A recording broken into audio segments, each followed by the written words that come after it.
Aku bukan menantu sampah. Bab 835 Rencana Beracun Nando. Kantong plastik tersebut berisi garam laut, namun garam laut tersebut bercampur dengan sejumlah bahan dari sianida. Meski dosisnya tidak terlalu fatal, namun tetap saja bisa merusak saraf otak. Tidak disangka, orang ini sekilas bisa langsung tahu rencananya. Nando segera menyingkirkan kantong plastik itu, lalu mengedipkan mata memberi isyarat ke asistennya untuk segera menghancurkan Rocky, agar Rocky tidak bisa mengancam dan memegang kelemahannya. Dia menatap Rocky dengan tajam, "Aku tidak tahu apa yang kamu bicarakan. Tapi selama kamu bersedia membantuku membuat masakan Yulia jadi tidak enak dan bahkan tidak bisa ditelan, maka aku akan memberimu hadiah uang sebanyak 40 miliar. Rocky tersenyum dan berkata, "Bagaimana kalau kamu keluar dari pertandingan ini sekarang dan juga meninggalkan negara Yuga ini dan selamanya jangan pernah kembali lagi, maka aku akan memberimu uang 100 miliar, bagaimana?" Selesai bicara, Rocky berkata lagi, 100 miliar sudah tidak bisa lebih banyak lagi. Jika bukan karena margamu ini masih bernilai, bahkan aku mungkin tidak mau memberimu uang 2000 pun. Orang biasa saja, untuk apa kamu sesombong itu Kata Nando tiba-tiba marah besar sambil menunjuk hidung Rocky dan memakinya, "Percaya atau tidak, aku akan membuatmu hilang dari negara Yuga ini, bahkan aku bisa membuat menghilang tanpa tahu bagaimana matinya." Wes. Rocky tiba-tiba mengulurkan tangannya secepat kilat, lalu meraih jari Nando dan tersenyum. "Boleh saja, selama kamu punya kemampuan untuk melakukan itu. Tapi selama ini, orang yang bicara kata-kata ini kepadaku, hampir kebanyakan tiba-tiba menghilang begitu saja." "Au, tanganku!" teriak Nando kesakitan. Dia berteriak dengan marahnya, "Cepat tangkap bajingan ini, pukul dan habisi dia dengan sekeras-kerasnya." Tepat pada saat ini, Rocky tiba-tiba membalik tangannya dan menjatuhkan Nando langsung ke lantai, diikuti dengan melemparkan tendangannya dan tepat menendang pengawal yang menuju ke arahnya. Pengawal itu bahkan belum sempat merintih, dia sudah melayang membentur tembok dengan keras dan kemudian langsung pingsan di tempat. Asisten di belakang Nando tercengang dalam sekejap. Pria ini ternyata mahir bela diri. Rocky menghela napas dingin, lalu berkata, "Kenapa aku tidak berani membuatmu marah, Cih?" Setelah selesai bicara, dia langsung melompat dari atas tubuh Nando dan membanting pundak asisten itu, lalu melangkahkan kakinya ke depan. Segerombol orang ini bukanlah lawan sebandingnya, dia juga bisa mengetahui apa yang dipikirkan oleh orang yang bermarga kin ini. Begitu melihat sekilas sianida di kantong plastik, Nando tidak berani membuat keributan besar. "Tuan Muda Nando." Dua asistennya itu buru-buru membantu Nando berdiri dari lantai. Nando menarik napas dingin dan menatap punggung Rocky dengan wajah kesal dan marahnya. "Brengsek, aku tidak akan menyentuhmu sekarang. Nanti setelah aku mendapatkan giok keluarga Kin, aku akan membuatmu mati tanpa punya tempat pemakaman." Sebenarnya tepat saat kantong plastik itu ketahuan oleh Rocky, Nando sudah punya niat besar untuk membunuh Rocky. Tidak peduli cara apa yang digunakan pria itu sehingga bisa mengetahui rencananya, Nando tetap bertekad pasti akan membunuh dan memusnahkannya. "Tuan Muda Nando, pria ini ternyata tahu apa yang ada di dalam kantong plastik itu," kata asisten Nando. Dia berkata lagi dengan suara ketakutan, "Apakah dia akan membocorkan rahasia dan rencana kita ini ke orang lain?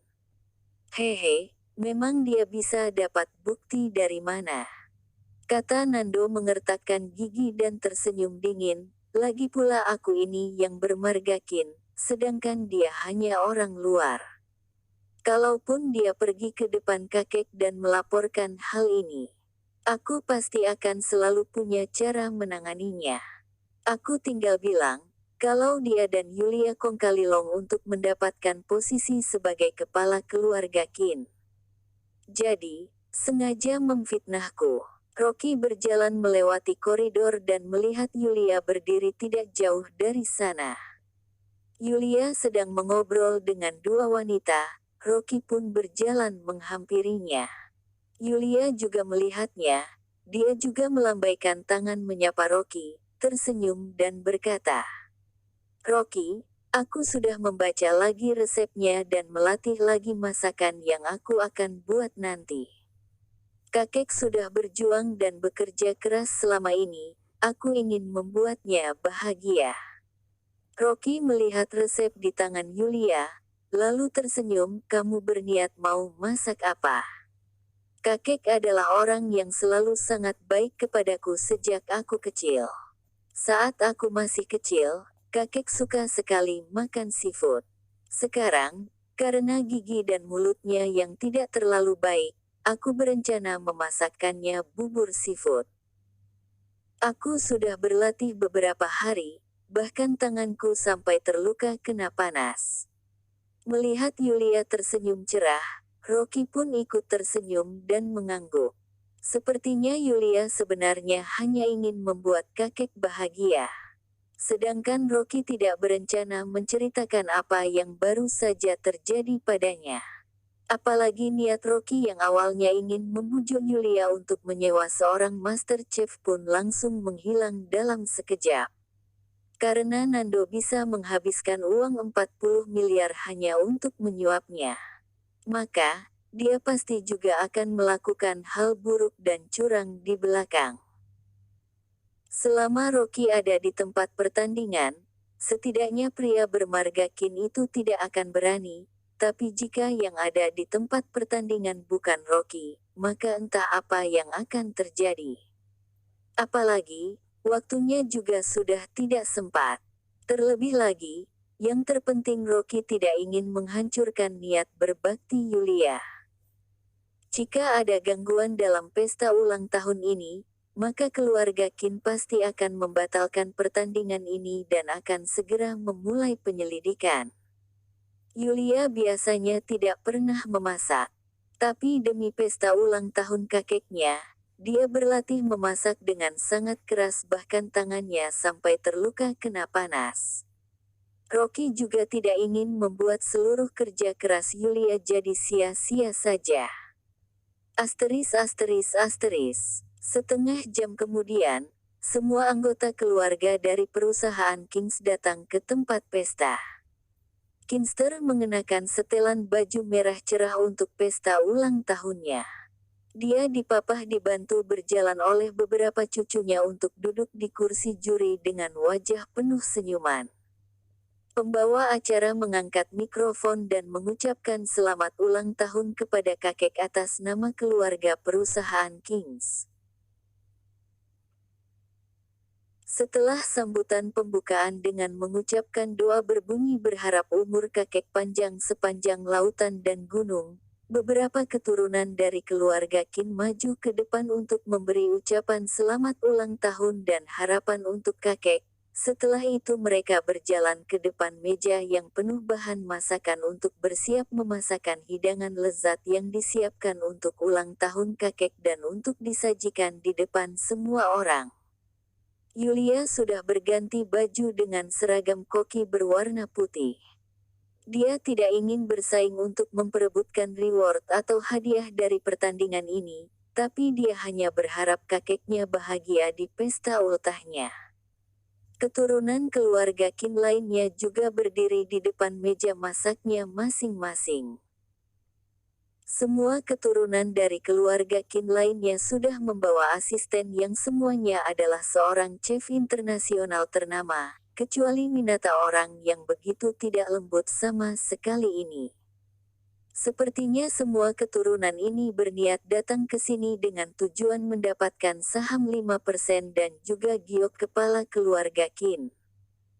Nando juga berjalan keluar dengan wajah muramnya, lalu di belakangnya diikuti oleh chef luar negeri yang punya hidung mancung dan mata biru. Begitu melihat chef luar negeri itu untuk pertama kalinya, orang-orang di dalam kerumunan langsung berbisik. Bukankah ini chef besar di Michelin berbintang itu ya, Chef Diova kan? Ya Tuhan, aku tidak menyangka Nando benar-benar sangat baik dan perhatian pada kakek, bahkan sampai menyewa chef terkenal dan sangat ternama Chef Diova ini. Tidak disangka, dalam seumur hidupku ini, aku masih bisa makan masakan dari Chef Diova. Hidupku ini benar-benar tidak sia-sia deh. Rocky juga tidak bisa menahan diri terkejut melihat ini. Pria bermarga Qin ini benar-benar bertekad untuk menang. Dia bahkan benar-benar mengundang Chef Diova, seorang master chef besar dan sangat terkenal. Bagaimanapun chef ini dikenal sebagai ayah chef Michelin. Begitu banyak chef bintang 5 Michelin yang tak terhitung jumlahnya ini, semuanya belajar dari chef ini. Diova juga menjabat sebagai chef kaisar kepala keluarga dari kerajaan Yunus. Bahkan setelah Presiden Amerika Serikat mencicipi hidangannya, Presiden bernegosiasi dengan Ratu Kerajaan Yunus meminta Ratu mau menyerahkan Chef Diova kepadanya dengan beberapa tawaran perdagangan kelas berat agar chef itu menerima jabatan sebagai chef Gedung Putih. Tentu saja, Ratu Kerajaan Yunus tidak rela jika harus melepaskan chef hebat ini. Dia tidak rela karena beberapa cucu kerajaan ini hanya bersedia makan hidangan yang dibuat oleh Chef Diova. Mereka tidak mau makan kalau chefnya diganti dengan chef lain. Yang bisa memasak bahan makanan menjadi hidangan yang luar biasa lezatnya, hanya ada Diova di dunia ini. 15 tahun yang lalu, ketika keluarga Lin menyelenggarakan pesta ulang tahun kakek di Prancis. Mereka juga mengundang Tuan Diova untuk menjadi chefnya. Saat itu, mereka masih menggunakan relasi baik mereka dengan kerajaan dan membayar biaya rekrutmen sebesar 300 miliar untuk mengundang chef ini. Tapi sekarang, Chef Diova telah mengumumkan pengunduran dirinya dari industri makanan dan tidak lagi menerima undangan apapun. Tak disangka, Nando bisa mengundang chef hebat ini. Entah cara apa yang digunakan oleh Nando untuk mengundangnya. Semua orang sangat bersemangat, bahkan Kinster sangat senang sekali. Dia mengangguk dan berkata dengan puas, Nando sangat perhatian sekali kepadaku. Aku bukan menantu sampah, bab 836 diganti. Beberapa tetua keluarga Qin juga tersenyum. Kakek, lihatlah begitu berbakti sekali Nando ini.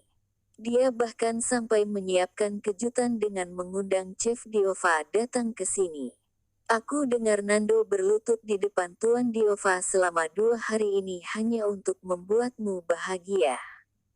Akhirnya chef itu tersentuh juga. Nando demi mempelajari hidangan yang lezat, dia sudah belajar setengah bulan dari Diova tanpa membuka pintu rumahnya. Lihatlah, di tangannya banyak sekali luka. Semua luka ini disebabkan saat dia masak. Anggota keluarga perusahaan Kings memuji Nando karena dia sangat berbakti. Hanya Rocky yang tersenyum sinis dan menoleh dengan tak pedulinya. Setelah pembawa acara menyelesaikan kata sambutan, beberapa keturunan keluarga Qin pun semuanya naik ke atas panggung dan berdiri di depan meja masaknya masing-masing. Anggota keluarga dari perusahaan Kings lainnya, ada yang 2 orang atau 3 orang mengelilingi para keturunan di aula untuk menyaksikan mereka. Staf hotel datang dengan bahan-bahan makanan. Mereka membagikan semua bahan yang dibutuhkan oleh para keturunan. Yulia ingin memasak bubur seafood. Semua seafood yang dibutuhkannya telah dia tempatkan di sebuah ember es besar agar seafoodnya tetap segar. Dia mengikat celemeknya dengan erat lalu dengan terampil menyalakan api, memasak air dan mencuci beras. Rocky tidak membantu sama sekali. Dia hanya berdiri dengan santai di samping Yulia, lalu berkata, "Tidak, aku sangka, kamu punya cara masak yang cukup bagus." Yulia yang sedang mencuci beras, tanpa mengangkat kepalanya, dia berkata, "Kenapa, menurutmu aku tidak bisa memasak? Bahkan jika aku tidak bisa memasak pun, setidaknya aku kan juga bisa belajar memasak. Kalau begitu aku hari ini benar-benar harus mencicipi hasil buatan tanganmu ini ya. Kamu jangan sampai menghanguskan buburnya ya," kata Rocky sambil tersenyum. "Sudah, kamu tenang saja," kata Yulia memelototinya. Tapi ada rasa berbeda yang aneh dalam hatinya. Dia sudah lama berlatih memasak. Ini adalah pertama kalinya dia memasak untuk orang lain. Tidak hanya dia ingin menunjukkan rasa berbaktinya pada Kinster. Dia tanpa sadar juga berharap hidangan yang dibuatnya dengan tangannya sendiri ini bisa dicicipi oleh Rocky. Rocky sangat menganggur, dia bersedekap dan menengok ke kanan dan ke kiri. Di atas meja masak di samping Winata, dumpling yang dibuat oleh Winata sudah jadi dan siap untuk diambil dari panci. Meskipun dumplingnya itu memiliki ukuran yang berbeda-beda. Namun bagi Winata orang yang tak ada lembutnya ini sudah cukup bagus sekali bisa memasak dumpling ini. Para keturunan lain yang ada di depan menahan tawa mereka melihat dumpling yang dibuat oleh Winata. Sudah matang atau belum saja sulit untuk dikatakan, dia ini hanya ada kuantitinya saja. Rocky pun menengok ke samping kanan. Di belakang meja masak di sana berdiri Nando dan Master Chef Diova yang luar biasa. Aku melihat Nando sedang memegang pisau dengan hati-hati mengiris daging. Cara memotongnya dengan pisau itu sangat terampil. Daging sapi kualitas terbaik yang dipotong setipis sayap jangkrik dan ditempatkan di atas nampan es seperti sebuah karya seni yang indah. Diova berdiri di sampingnya, menyiapkan bumbu dan menginstruksikan satu persatu. Sebagian besar mata anggota keluarga perusahaan Kingster fokus ke Nando dan terus memujinya. Tiba-tiba, suara keras Winata terdengar. "Kakek, dumplingnya sudah siap." Dua pelayan itu memegang dumpling dan mengemasnya dalam piring-piring kecil. Yang pertama, disajikan kepada Kinster, lalu disajikan kepada beberapa tetua keluarga Kin yang sangat dihormati. Kinster menyumpit dumplingnya, lalu menggigit sedikit dan kemudian meletakkannya. "Kakek, bagaimana rasa dumplingnya?" kata Winata bersemangat. Kinster tersenyum dan berkata, "Lumayan, Winata, kakek sudah menerima niat baik berbaktimu ini." "Bagus sekali," kata Winata menepuk tangannya dengan senangnya dan menghela napas lega. Tepat pada saat ini, tetua keluarga Qin yang lainnya tiba-tiba muntah dan memuntahkan semua dumpling yang ada di mulutnya. "Kenapa?" tanya Winata terkejut. Dia mengangkat kepalanya dan tiba-tiba menyadari kalau wajah para tetua keluarga Qin lainnya juga tampak muram.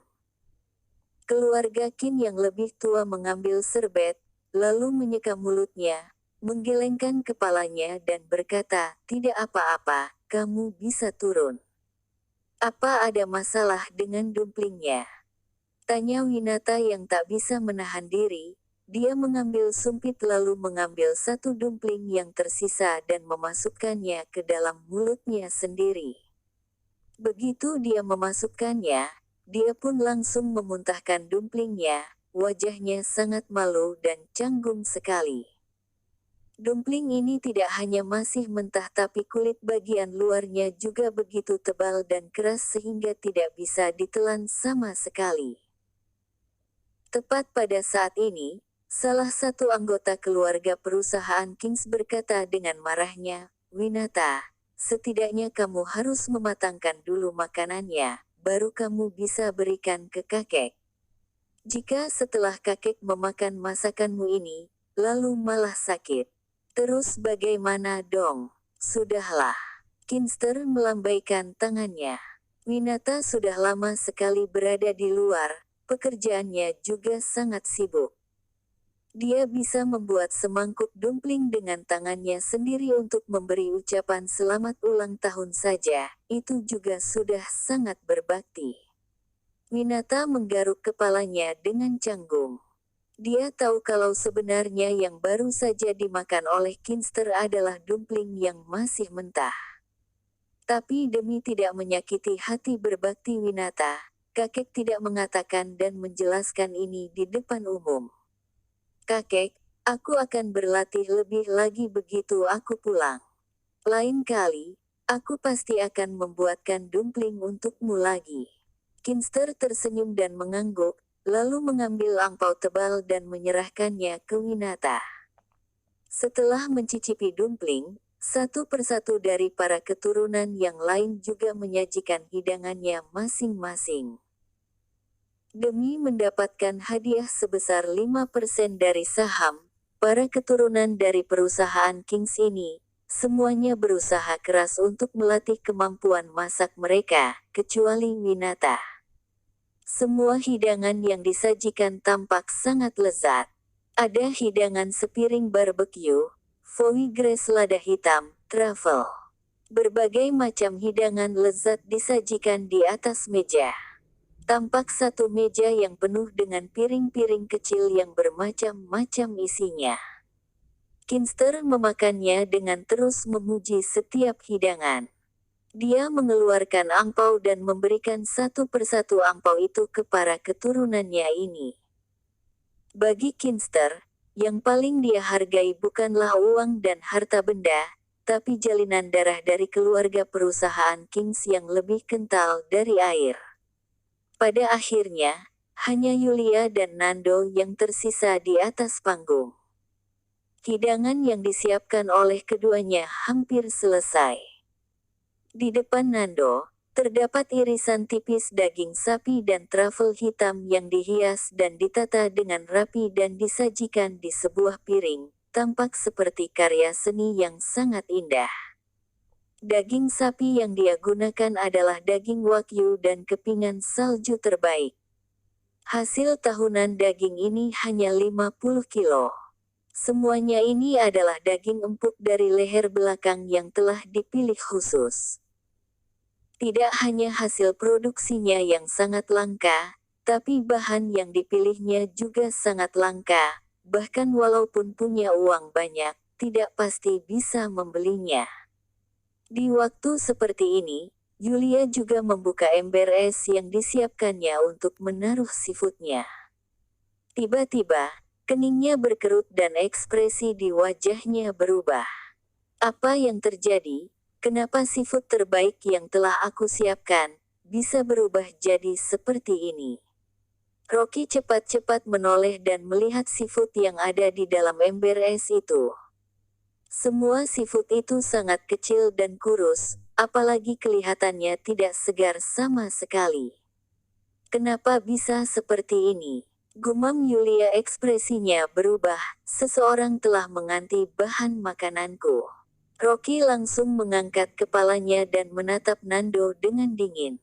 Selain dia, siapa lagi yang akan melakukan hal curang di belakang? Kebetulan sekali, Nando juga melihat ke arah sini. Ketika tatapan mata mereka berdua saling bertemu, seringai ejekan muncul di wajah Nando yang memperlihatkan jelas rasa tidak takutnya. Benar-benar licik dan tidak tahu malu, kata Yulia geram dan sangat marah di dalam hatinya. Saat ini, terdengar suara host. Kalian berdua, waktu kalian akan segera habis.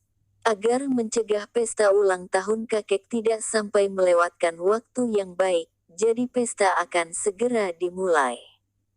Jika kalian belum berhasil menyelesaikan masakan kalian, maaf sekali kalian akan didiskualifikasi dan dianggap menyerah atas hak kalian.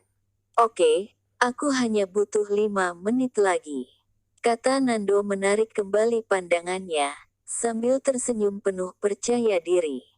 Dia mengedipkan mata pada Diova di sebelahnya dan mereka berdua pun langsung bekerja sama dengan baik dan mempercepat gerakan mereka. Gerakan mereka berdua sangat terampil. Cara memotongnya sangat sempurna. Anggota keluarga perusahaan Kings yang ada di bawah panggung sampai tercengang melihatnya. Semua perhatian terfokus kepada mereka berdua. Bagaimana ini? Waktu terbaik untuk merayakan pesta ulang tahun kakek akan segera dimulai. Tidak boleh menunda pesta ini, kata Yulia berkeringat keras dengan sangat khawatir.